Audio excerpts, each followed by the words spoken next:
So I was 13 years old when I started losing my hair to an autoimmune condition called alopecia.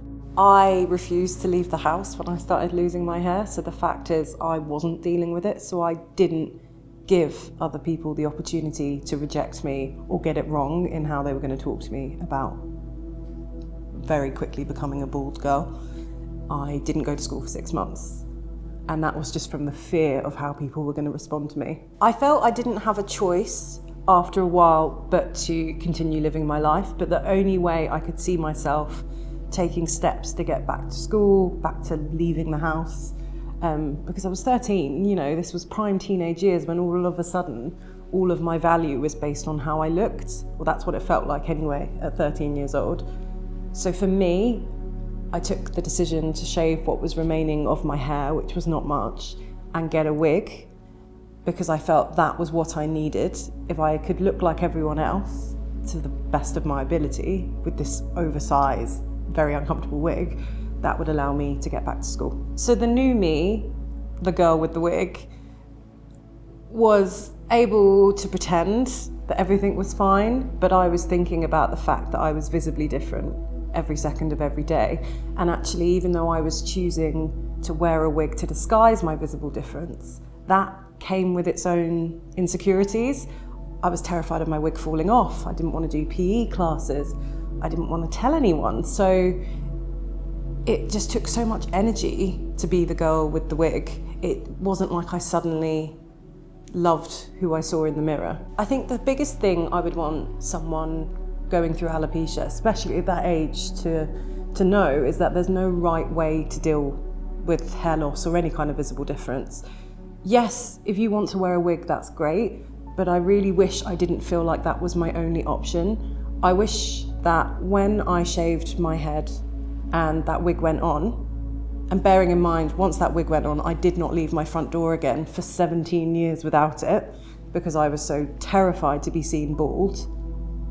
If someone had told me then, this wig is a choice, you are wearing this wig, it's not wearing you, that would have been really helpful, I think, for me. I felt like it was a disguise and it was a weakness to be seen without it. So for me, the first thing was reaching out to a community on social media. I needed to see it to imagine that I could be it, and I started searching the hashtag alopecia. I found charities like Face Equality International and Changing Faces and Alopecia UK, and individuals just willing to put themselves out there and show that they were happy, healthy and bald. And for me, seeing in someone else how beautiful they were, despite their visible difference, made me think, why can't I see that when I look in the mirror? So it started with a bald selfie in June 2020, and then I started setting myself challenges on social media to start getting outside of my front door, first in a bandana and then totally bald. So it's been baby steps.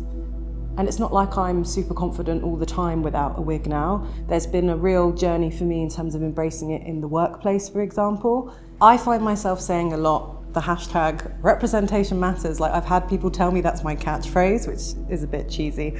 But I genuinely do believe if you're living in a world where around you you're not seeing yourself reflected back, you think that you're different, you think that you're wrong, and it's a really lonely way to be. So curating my own social media feed and choosing to follow people that are actively embracing their visible difference has been the trigger for me to start doing it myself.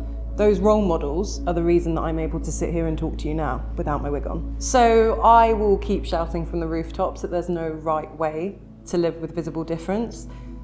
Owning whatever it is about you that you have been made to feel by society isn't attractive or isn't normal.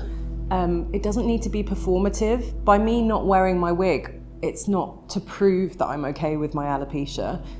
It's actually a choice for me, and a lot of the time it's a practical choice for my physical comfort as well as my emotional comfort, because I have very sensitive skin and I was getting really bad eczema on my head, but I felt I didn't have a choice. I felt I had to wear my wig. I think I would just want people to know that it's not a bad thing if you choose to wear makeup to disguise your difference, or if you choose to wear a wig to, hide your difference. It's not hiding if it's a choice for you and you're doing it because you feel you want to.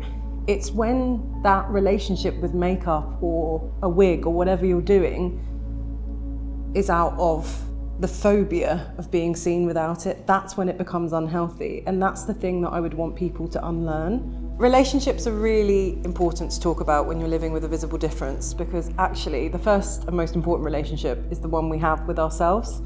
And I've realised so much of what I think about myself generally has all been tied in with how I feel about what I look like.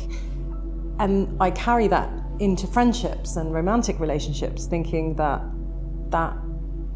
how I appear and how I present directly correlates to my value and what I bring to a friendship or a relationship. And that is just so not right. So being a bald woman, especially when I was wearing a wig, I used to take the approach that it was like a big secret that I had to reveal to friends or potential romantic partners, like as a trust test, because I thought there was the risk that once I told someone that I was bald, they might reject me, which, looking back now as a 31-year-old, I am furious with myself to think I would ever put myself in a situation where I would allow someone to reject me because I didn't have hair. I mean, what kind of person wouldn't want to be my friend because I'm wearing a wig? Like, when I say it now, it's just preposterous, but I spent 3 years of university, like, terrified of telling people. And I don't, like, not even romantic relationships, like friendships. So the way we feel about how we look goes really deep. And when you live with any kind of facial or visible difference, it's more than body image. It affects kind of how we feel about our value in the world. And that is why this is so important to talk about. I'm building that relationship with myself every single day. I don't think it's ever going to end. I don't think there is an end point to this confidence journey, and it's certainly not linear. I have days where I feel like, flippin' heck, look how far I've come since 2020. And I've done all this and completely turned my life around in terms of how I feel about myself and my visible difference in that time. And then there are days where I just think, I don't want to have to face society today. I don't want to have to embrace a child staring and pointing at me and thinking, this is a teachable moment. I just want to buy some milk. So it takes time. And I know that life for me might be a little bit different, and I might have experiences and I might have milestones that play out slightly differently because I am someone with a visible difference. I am prepared to accept that to an extent, but I do think the issue is not the fact that I don't have hair. I think it's what society is telling everyone else that means. There are definitely still days where walking out my front door without hair on feels like climbing a mountain. It feels huge, and that might not make sense to lots of people who see me on social media posting bald selfies and shining my big bald head, because social media is one thing. It feels safer. Actually, for me, it's behind a lens and I'm in control of my image. It's walking down the high street in my small town that can feel overwhelmingly scary on some days. Even when I don't feel like leaving my front door without my wig, more days than not now, I know that's exactly when I need to be forcing myself to leave the house.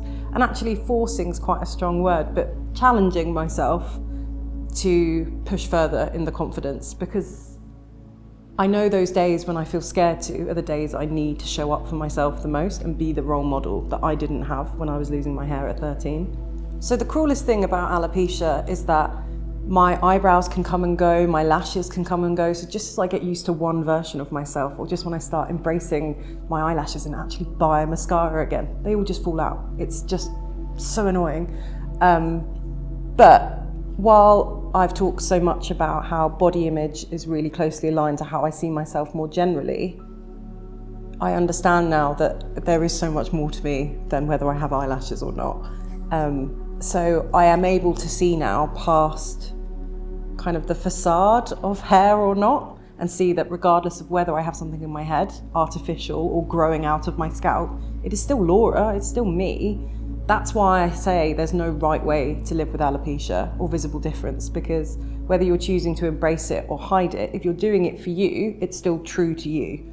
The key thing I would want people to think about is that it takes so much energy to hide who you are, or a key aspect of who you are, like a visible difference. It takes emotional energy, it takes physical energy. Life becomes so much easier when you just embrace who you are. I'm not sure alopecia itself, the condition, has given me anything, but now I'm embracing it. It has led to opportunities that I couldn't even imagine, because people want to learn about difference. People want to embrace difference. They may not even know it yet. Lots of people with alopecia talk about the fact that it gives them an empathy, because when you have to deal with any kind of condition where you're made to feel different, it just makes you want to put yourself in other people's shoes more, because that's what you wish you had from other people, that empathy.